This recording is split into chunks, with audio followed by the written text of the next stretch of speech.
Hello everyone, here I am discussing one of the most important chapter of Indian economy, yeah, that is chapter number 3 agriculture industry and trade 1950 से 1990 तक. ठीक है, मैंने last 2 videos में first और second chapter discuss करा है, या थर्ड चैप्टर है. इसमें सबसे पहले क्या आएगा, एग्रीकल्चर के बारे में है जो आप फर्स्ट चैप्टर में भी पढ़ चुके हो. एग्रीकल्चर में कौन सी आइटम थी, कल्टीवेशन ऑफ लैंड से रिलेटेड थी. क्रॉप्स थी 2 तरह की, फूड क्रॉप और नॉन फूड क्रॉप. इनको कैश क्रॉप्स भी बोलते थे, याद रखना. ठीक है, राइस फीड फूड हो गई, कॉटन जूट कैश क्रॉप या नॉन फूड हो गई. प्रॉब्लम्स थी, हमने फर्स्ट चैप्टर में भी डिस्कस करी थी. रेनफॉल पे डिपेंड है, आउटडेटेड टेक्नोलॉजी है, लो प्रोडक्टिविटी है, डिस्गाइज्ड अनएम्प्लॉयमेंट है, सब्सिस्टेंस फार्मिंग है. सब्सिस्टेंस क्या होता था, ग्रोइंग फॉर सेल्फ कंजम्पशन, खुद के लिए. अगर सरप्लस बचेगा तो मार्केट में बेचेंगे. डिस्गाइज्ड क्या होता है कि जैसे अब फार्मिंग लैंड पे, ठीक है, फैमिली के सारे मेंबर ही लगे हुए हैं जबकि ज़रूरत सिर्फ 2 की है, काम 5 कर रहे हैं. वो जो 3 है वो क्या हो गए, डिस्गाइज्ड अनएम्प्लॉयड. फीचर क्या थे, ये बैकबोन है, सर्वाइवल के लिए एसेंशियल देती है, प्राइमरी सेक्टर का मेन कंपोनेंट है. इंडियन इकोनॉमी में एग्रीकल्चर क्यों इंपॉर्टेंट है, देखो ये इंपॉर्टेंट है. कंट्रीब्यूशन टू जीडीपी ये भी हम पढ़ चुके हैं, 17.4% है.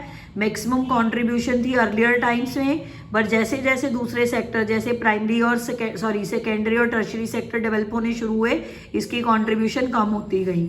51 से 17.4 रह गई. ठीक है, फिर हमें ये वेज गुड्स देती हैं. वेज गुड्स कैसे हो गई, जैसे नेसेसिटीज ऑफ लाइफ देती है, वीट, राइस, पल्सेस, उन्हें वेज गुड्स बोलते हैं. Sources of unemployment 51% working population still किस में एम्प्लॉयड है, एग्रीकल्चर में, इसलिए प्रिंसिपल सोर्स ऑफ इनकम हो गया. नेक्स्ट है, ये कई इंडस्ट्रीज़ को रॉ मटेरियल भी प्रोवाइड करती है, इसलिए एग्रीकल्चर इंपॉर्टेंट है. जैसे देखो, टेक्सटाइल इंडस्ट्रीज़ के लिए कॉटन, ऑयल इंडस्ट्रीज़ के लिए कॉटन सीड्स, शुगर इंडस्ट्रीज़ के लिए sugar cane for sugar industries, cotton seed for oil industries, cotton for textile industries. International trade में भी इसकी कंट्रीब्यूशन है. क्यों है, क्योंकि इंपोर्ट की जाती हैं डिफेंस गुड्स और क्रूड ऑयल, और एक्सपोर्ट क्या किया जाता है, spices, jute, tobacco, coffee, T. ठीक, इसलिए ये भी एग्रीकल्चर इसलिए भी इम्पॉर्टेंट है. डोमेस्टिक ट्रेड के लिए भी बहुत इंपॉर्टेंट है. Billion of people spends huge amount on purchase of farmers product, because ये हमें नेसेसिटीज़ ऑफ लाइफ प्रोवाइड करती हैं. हमारी ट्रांसपोर्ट इंडस्ट्रीज़ को भी सपोर्ट करती हैं. वो कैसे करती हैं, जैसे प्रोडक्ट्स को एक जगह दूसरी जगह लेके जाना है, ठीक है, तो वो काम ट्रांसपोर्ट इंडस्ट्रीज़ को दिया जाता है, जिससे इनडायरेक्ट वे में वो भी एग्रीकल्चर प्रोडक्ट से अर्न करते हैं. क्लियर है. ये contribution to GDP, supply of wage goods, sources of employment, international trade में कंट्रीब्यूशन, डोमेस्टिक में और ट्रांसपोर्ट इंडस्ट्रीज़ को सपोर्ट करना, ये इसकी इंपॉर्टेंस है.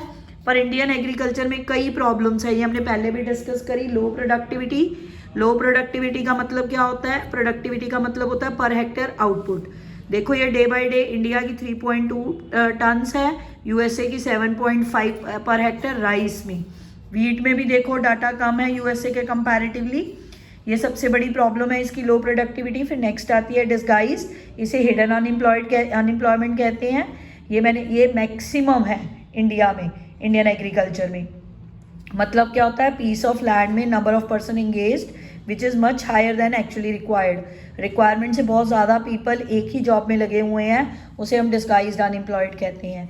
रेनफॉल पे डिपेंड है, और हमारे पर इरिगेशन की फैसिलिटीज़ बहुत कम है, और हमारी एग्रीकल्चर रेनफॉल पे डिपेंड है, ये भी इसकी प्रॉब्लम है. सब्सिस्टेंस फार्मिंग, सेल्फ कंजम्पशन के लिए एग्रीकल्चर में बहुत ज़्यादा पीपल मतलब फार्मर्स डिपेंड करते हैं सब्सिस्टेंस फार्मिंग के लिए. अगर सरप्लस बचे तो बेचते हैं, सेल करते हैं, अदरवाइज वो अपने लिए ही फार्मिंग करते हैं सेल्फ कंजम्पशन के लिए. मॉडर्न टेक्नोलॉजी नहीं है, टेक्नोलॉजिकल फैसिलिटीज़ बहुत कम हैं. Tractor, chemicals, harvesting machines are not properly available in India due to poverty. Small holdings, जो इंडियन एग्रीकल्चर की मेन प्रॉब्लम है वो स्मॉल होल्डिंग है, जिससे इंडियन एग्रीकल्चर प्रॉपरली ग्रो नहीं कर पाती. जैसे मैकेनिज़्म भी है, मशीन्स स्मॉल होल्डिंग है, तो हम जो मशीन्स हैं उनका यूसेज ज़्यादा नहीं कर सकते. ठीक है, मार्जिनल होल्डिंग है, छोटी छोटी हैं, वो सेल्फ कंजम्पशन के लिए यूज़ करते हैं, प्रॉफिट के लिए नहीं करते. लैंडलॉर्ड और टेनेंट का भी कन्फ्लिक्ट ही रहता है. जो लैंडलॉर्ड हैं वो बहुत ज़्यादा काम लेते हैं, पर उन्हें जो सरप्लस है वो अपने पास रखते हैं, उन्हें बहुत कम देते हैं टेनेंट को, ठीक है, जिससे वो एग्रीकल्चर पे पैसा स्पेंड नहीं कर पाते और एग्रीकल्चर इंडियन एग्रीकल्चर स्टेगनेंट है स्टिल। फाइनेंस की बहुत कमी है, स्मॉल और मार्जिनल फार्मर्स हैं जो उनके पास ज़्यादा पैसा नहीं होता ड्यू टू पॉवर्टी, वो मनी लेंडर और लैंडलॉर्ड्स पे डिपेंड करते हैं जो उनसे हाई रेट ऑफ इंटरेस्ट लेते हैं। एक विशियस सा सर्कल बन जाता है पॉवर्टी का फार्मर्स के आसपास, वो जिसे कभी भी ब्रेक नहीं कर पाते। फिर उनके पास हमेशा फाइनेंस की क्या रहती है, डेफिशिएंसी। अब इन सब प्रॉब्लम्स को ओवरकम करने के लिए इंडियन एग्रीकल्चर को क्या चाहिए, रिफॉर्म्स, ठीक है, एग्रेरियन रिफॉर्म्स कहते हैं। इन सब प्रॉब्लम्स को टैकल करने के लिए कुछ हमें टूल्स चाहिए जिन्हें रिफॉर्म बोला जाता है। एग्रेरियन रिफॉर्म्स 3 तरह के हैं, technical, institutional, journal. Very very important question है ये इसका। फर्स्ट है टेक्निकल या न्यू एग्रीकल्चर स्ट्रैटेजी भी बोलते हैं इसको, याद रखना, टेक्निकल रिफॉर्म्स को न्यू एग्रीकल्चर स्ट्रैटेजी भी बोलते हैं। सबसे पहले है use of HYV seeds, high yielding seed, 66 में आए थे। कन्वेंशनल सीड्स को इन्होंने रिप्लेस करा था, पर इससे प्रोडक्टिविटी बहुत ज़्यादा इंक्रीज़ हो गई थी। स्पेशल टाइप ऑफ सीड्स थे। कौन कौन सी प्रोडक्शन इंक्रीज़ हुई थी, वीट, बाजरा, मेज, कॉटन, ठीक है। इन्हें ग्रीन रेवोल्यूशन भी कहा गया था क्योंकि इनकी वजह से प्रोडक्टिविटी बहुत इंक्रीज़ हुई थी। एक सेपरेट कॉरपोरेशन भी सेटअप की गई, उस कॉरपोरेशन का नाम था नेशनल सीड कॉरपोरेशन, ठीक, क्लियर। नेक्स्ट, केमिकल फर्टिलाइजर्स भी यूज़ हुए जिससे हमारी प्रोडक्टिविटी इंक्रीज़ हुई। कल्टीवेशन के मीन्स चेंज हुए, कोऑपरेट सोसाइटीज़ एस्टैब्लिश की गई, क्रेडिट फैसिलिटीज़ दी गई, चीप क्रेडिट फैसिलिटीज़, जिससे वो न्यू मशीन्स जैसे ट्यूबवेल्स वगैरह लगवा सके फार्मर्स, ठीक। कल्टीवेशन के मीन्स टोटली वो रेन पे ना डिपेंड करें, खुद के वो कल्टीवेशन के मीन्स को अडॉप्ट करें, ठीक। नेक्स्ट आते हैं साइंटिफिक प्रैक्टिकल्स। इसमें क्या था, छोटे छोटे प्रोग्राम्स रूरल एरियाज़ में डेवलप किए गए ताकि उन्हें बताया जाए कि कैसे कैसे हम क्रॉप की हमारी क्यों क्वालिटी होनी चाहिए, सीड्स कैसे प्रिपेयर होते हैं, फर्टिलाइजर्स कैसे यूज़ होते हैं, सीड्स को सिलेक्ट कैसे करना है, इसके लिए छोटे छोटे प्रोग्राम्स बनाए गए रूरल एरियाज़ में। नेक्स्ट था इंसेक्टिसाइड्स और पेस्टिसाइड्स का यूज़ करना। 14 central plant protection centre setup करे गए ताकि पेस्टिसाइड्स की नॉलेज दी जाए फार्मर्स को। इरिगेशन फैसिलिटीज़ को इंक्रीज़ किया गया। ये सारे थे हमारे उसके अंडर आते हैं टेक्निकल के। सेकंड है इंस्टीट्यूशनल, जिसे हम लैंड रिफॉर्म भी कहते हैं। इस लैंड रिफॉर्म किससे डील करते थे, ऑनरशिप से। टेक्निकल में क्या था, टेक्निकल में मैंने आपको क्या बताया था, न्यू एग्रीकल्चर स्ट्रैटेजी, जिसमें HYV सीड्स यूज़ करना, फर्टिलाइज़र का यूज़ करना, कल्टीवेशन के मीन्स, साइंटिफिक प्रैक्टिकल्स और पेस्टिसाइड्स का यूसेज, इरिगेशन फैसिलिटीज़ को इंक्रीज़ करना। अब इंस्टीट्यूशनल या लैंड रिफॉर्म किससे रिलेटेड थे, ऑनरशिप से। ऑनरशिप किसकी होगी, लैंड की। सबसे पहले सीलिंग और लैंड होल्डिंग्स। इसमें क्या किया गया, साइज ऑफ कल्टिवेटेड लैंड को एक इंडिविजुअल कितनी रख सकता है उसकी मैक्सिमम लिमिट को डिसाइड किया गवर्नमेंट ने। इससे क्या हुआ, इक्वालिटी प्रमोट हुई।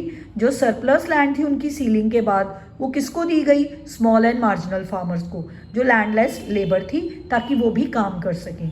आई रिपीट, इसमें मैक्सिमम सीलिंग फिक्स करी गई कल्टीवेटेड लैंड की। जिन फार्मर्स के पास सीलिंग से ऊपर, लिमिट से ऊपर लैंड थी, जो सरप्लस लैंड थी, वो किसको दी गई, स्मॉल मार्जिनल फार्मर्स को, जो लैंडलेस लेबर थी, ताकि वो भी काम कर सकें। नेक्स्ट है कोऑपरेटिव फार्मिंग। इसमें क्या करा गया, एनहांस किया गया स्मॉल होल्डर्स को, बार्गेनिंग पावर को इनकरेज करने के लिए कोऑपरेटिव फार्मिंग्स करी गई फार्मर्स की, ठीक है। मतलब उन्होंने आपस में हैंड्स ज्वाइन कर लिए ताकि वो इनपुट लो प्राइस पे खरीद सके और जो उनकी आउटपुट है वो हाई रेट पे सेल कर सके, क्योंकि सिंगल फार्मर मार्केट को इन्फ्लुएंस नहीं कर पाता, इसलिए उन्होंने कोऑपरेशन कर ली। Consolidation of holding. Consolidation of holding में क्या था, जो स्कैटर्ड लैंड थी फार्मर्स की इधर उधर, उन्हें कंसोलिडेट कर दिया गया एक दूसरे के साथ एक्सचेंज करके, ठीक है। इससे कल्टीवेशन की कॉस्ट भी बची। कई फार्मर्स की लैंड स्कैटर होती थी ना, उन्हें कंसोलिडेट कर दिया गया, आपस में जोड़ दिया गया, आपस में फार्मर्स ने लैंड को एक्सचेंज करके। एबॉलिशन ऑफ इंटरमीडियरीज, जो मिडमैन थे, जमींदार्स थे, इंटरमीडियरीज थे, उनकी एक्सप्लॉयटेशन को रोकने के लिए उन्हें बीच में से निकाल ही दिया गया, ठीक है। मेन टारगेट था ऑनरशिप लैंड की किसके पास जाए, एक्चुअल टिलर्स के पास, ठीक है, वो काम करें और मैक्सिमम प्रॉफिट को अर्न करके एग्रीकल्चर को प्रमोट करें। उन्हें जमींदार और इंटरमीडियरीज को क्या कर दिया गया, अबॉलिश करा गया। रेगुलेशन ऑफ रेंट, इसमें क्या था, जो इलीगल एक्सप्लॉयटेशन थी ना रेंट्स की, उसे क्या करा गया, लिमिट कर दिया गया। 1/3 of the total value of crop पे फिक्स कर दिया गया।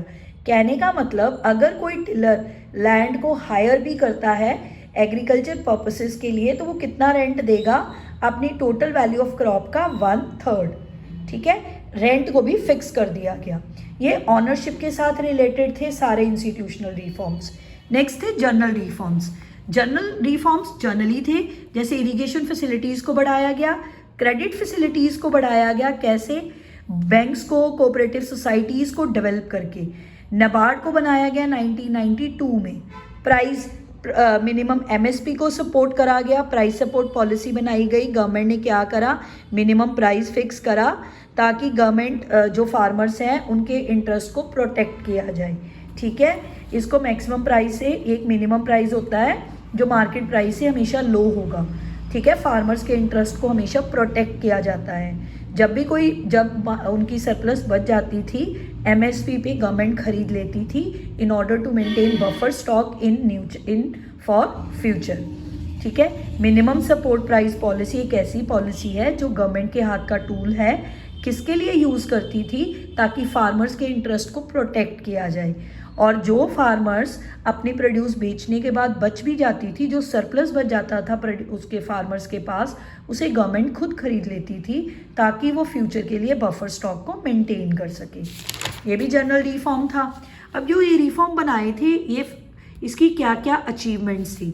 अचीवमेंट्स मतलब देखो, ग्रीन रेवोल्यूशन सबसे बड़ी अचीवमेंट थी, जिसने क्या करा, अपनी प्रोडक्टिविटी लैंड की प्रोडक्टिविटी को बहुत ज़्यादा इंक्रीज़ कर दिया था। इसलिए इन्हें मिरेकल सीड्स भी कहते हैं। ठीक है, व्हीट एंड राइस की प्रोडक्शन बहुत ज़्यादा इंक्रीज़ हो गई थी।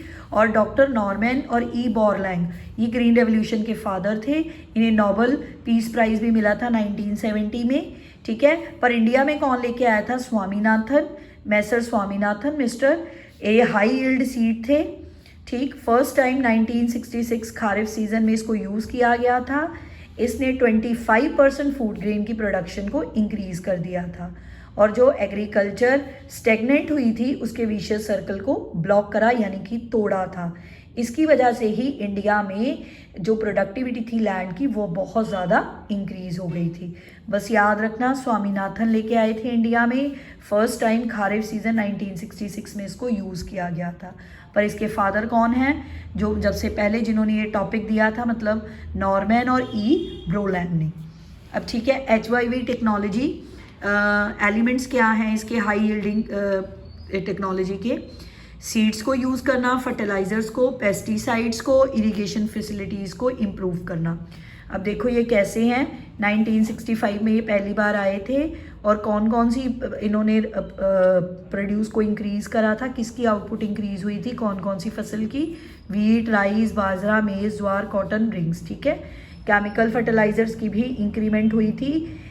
जैसे देखो डाटा दिया है 1819 में 272.8 लाख टन्स यूज़ किए गए थे केमिकल फर्टिलाइजर्स। पेस्टिसाइड्स, ये सारा जो हमने पीछे लिखा है ना, वो ये सारा रिपीट है। ठीक है, एक्सपेंशन ऑफ इरिगेशन फैसिलिटीज़, जो हमने वो न्यू टेक्नोलॉजी नहीं लिखी, हमारे टेक्निकल रिफॉर्म, वो सारे ही इसमें आएंगे। ये सारे टेक्निकल रिफॉर्म्स ही हैं। ठीक है, ये चारों। ग्रीन रेवोल्यूशन को ना 2 फेजेस में तोड़ा गया था, mid 60s to mid 70s। ठीक है, HYV सीड्स पंजाब, आंध्र प्रदेश और तमिलनाडु में यूज़ हुआ था। व्हीट, राइस तक इसकी लिमिट थी, और सिर्फ वही फार्मर्स इसको मतलब अफोर्ड कर सकते थे जो फाइनेंशियली स्ट्रॉन्ग थे। ये 60s और 70s का टाइम पीरियड है। 70s और 80s में क्या था, ग्रीन रेवोल्यूशन का स्प्रेड हुआ था। ठीक है, लार्ज नंबर ऑफ क्रॉप्स पे इसने इम्पैक्ट किया था, और गवर्नमेंट ने लोन्स प्रोवाइड करे थे स्मॉल फार्मर्स को लो रेट ऑफ इंटरेस्ट पे, ताकि वो भी इसको अफोर्ड कर सकें। ठीक है, गवर्नमेंट की इंटरवेंशन से ही ग्रीन रेवोल्यूशन का बेनिफिट स्मॉल फार्मर्स के पास गया था। 60s 70s में कब किनके पास रहा, जो फाइनेंशियली स्ट्रॉन्ग फार्मर्स थे, और 70s टू 80s में किसके पास गया, स्मॉल फार्मर्स में। अब इनके बेनिफिट्स क्या हैं, ये सारा ग्रीन रेवोल्यूशन ही मेन अचीवमेंट है, वही चल रही है ग्रीन रेवोल्यूशन पे अकेला भी क्वेश्चन आ सकता है, ठीक है। देखो क्रॉप प्रोडक्टिविटी बढ़ी, इसका डाटा याद कर लो। देखो 51 से 2019 में कितना चेंज है, ये वीट है, ये राइस है, ये मेज है। क्लियर। एरिया अंडर कल्टीवेशन भी बहुत ज़्यादा एकरेज बोलते हैं, कहने का मतलब है हार्वेस्टिंग और सोइंग का टाइम बहुत ज़्यादा बच गया था, एरिया अंडर कल्टीवेशन बहुत ज़्यादा बढ़ गया था इनको यूज़ करने से, ठीक। अनकल्टिवेटेड लैंड भी फर्टाइल हो गई थी। देखो 13 करोड़ से 20 करोड़ हेक्टेयर हो गया। सब्सिस्टेंस से कमर्शियल फार्मिंग शुरू हो गई फार्मर्स की, इससे उनकी प्रोडक्टिविटी बढ़ी, फसल बढ़ी, वीट बढ़ा, जो भी है उनकी आउटपुट बढ़ी। उन्होंने अपना निकालने के बाद भी सरप्लस को मार्केट में सेल करा, ठीक है। मार्केटेबल सरप्लस बढ़ा था। मार्केटेबल सरप्लस क्या होता है, वही पार्ट जो वो सेल के लिए रखते हैं, ठीक है। कैश आता है उनके पास, कमर्शलाइजेशन का साइज बहुत इंक्रीज हो गया था। फार्मर्स की आउटलुक भी चेंज हुई क्योंकि उनका स्टैंडर्ड ऑफ लिविंग चेंज हो गया, ठीक है। फाइनेंशियली स्ट्रांग हो गए, वो सेल्फ सफिशिएंट हो गए, बफर स्टॉक इंक्रीज हो गया, इंडिया को दूसरी कंट्रीज पे डिपेंड नहीं होना पड़ा, फार्मर्स की नीड खुद ही सेटिस्फाई होने लगी, गवर्नमेंट को भी बफर स्टॉक मेंटेन करने का, लीन सीजन्स में बफर स्टॉक मेंटेन करने के लिए मिल गया। बफर स्टॉक क्यों मेंटेन किया जाता है, एमरजेंसी नीड्स के लिए, ठीक है। ये सबसे पहले 4th 5 ईयर प्लान में आया था कंसेप्ट। इसका मेन पर्पस होता है पीडीएस, मतलब ऐसी जो बफर स्टॉक पड़ा है पब्लिक डिस्ट्रीब्यूशन सिस्टम के अंडर, जो small poor section of the society या weaker section of the society है, उनके पास ये फसल दी जाए, ठीक है। एमरजेंसी या नेचुरल डिज़ास्टर आता है, उसको मीट किया जाए। अगर इसके बेनिफिट्स थे तो कुछ लिमिटेशंस भी थी जो सफिशिएंट नहीं थी। लिमिटेड क्रॉप, इसकी जो लिमिटेशन है मेन, ग्रीन रेवोल्यूशन कहाँ तक लिमिट हो गया, सिर्फ फूड ग्रेन्स तक। कैश क्रॉप की तरफ कम ध्यान था, जितना फूड ग्रेन्स इंप्रूव हुई थी उतनी कैश क्रॉप्स नहीं इंप्रूव हुई थी, ठीक। अनइवन स्प्रेड, जैसे इसने रिमार्क कह लो, इसका मेन इम्पैक्ट था पंजाब, हरियाणा, महाराष्ट्र, तमिलनाडु में ज़्यादा था, यूपी, बिहार, एमपी, उड़ीसा में कम था। इकोनॉमिक डिवाइड, जब गवर्नमेंट ने इंटरवीन करा, ठीक है, तो HYV सीड्स क्या हो गई, स्मॉल फार्मर्स से तो दूर ही थी, ठीक। जब भी गवर्नमेंट ने भी इंटरवीन करा तब भी उनकी रीच से दूर थी, वही इस फार्मर्स को अफोर्ड कर पा रहे थे जो फाइनेंशियली स्ट्रॉन्ग थे। क्लियर। जिससे gulf between rich and poor, gap between rich and poor बढ़ता ही गया फार्मर्स का भी। नेक्स्ट था लिमिटेड फार्मिंग पॉपुलेशन, वही स्मॉल और मार्जिनल फार्मर तो कंसिस्ट ही नहीं थे, मैक्सिमम वही होते हैं, पर इसका बेनिफिट कौन लेके गया, जो स्ट्रॉन्ग फार्मर थे। रिच फार्मिंग पॉपुलेशन स्मॉल और मार्जिनल फार्मर तक पहुंची ही नहीं। क्लियर। नेक्स्ट एक इम्पॉर्टेंट टॉपिक है एग्रीकल्चर सब्सिडी वर्चू और वाइस, ये सरकार को देनी चाहिए या नहीं देनी चाहिए। सब्सिडी क्या होता है, उन इनपुट को लो प्राइस पे देना as compare to market price, एक तरह का असिस्टेंस प्रोवाइड करना गवर्नमेंट का सोशल वेलफेयर के लिए स्मॉल एंड मार्जिनल फार्मर्स को। वाइस का मतलब होता है नेगेटिव इम्पैक्ट। इसका नेगेटिव इम्पैक्ट क्या था, सरकार ने तो सब्सिडीज देनी शुरू कर दी, पर उसकी बर्डन किस पे है, सरकार के फाइनेंस पे। वेस्टफुल कंजम्पशन, ये लो प्राइस पे दी जाती थी पर ये वेस्टफुल कंजम्पशन थी। कैसे, जैसे वाटर फ्री ऑफ कॉस्ट दिया जाता था फार्मर्स को, ठीक है, वो उसका प्रॉपरली यूज़ ही नहीं करते थे, टाइमली यूज़ नहीं करते थे, क्योंकि उनके पास भी रिसोर्सेज क्या थे, स्कार्स थे। वाटर एक्चुअली क्या है, स्कार है, स्कार्स है, लिमिटेड है, स्कार रिसोर्स है हमारा, ठीक है। गवर्नमेंट ने तो दिया उनको यूज़ करने के लिए, पर उन्होंने इसका प्रॉपर यूज़ नहीं करा।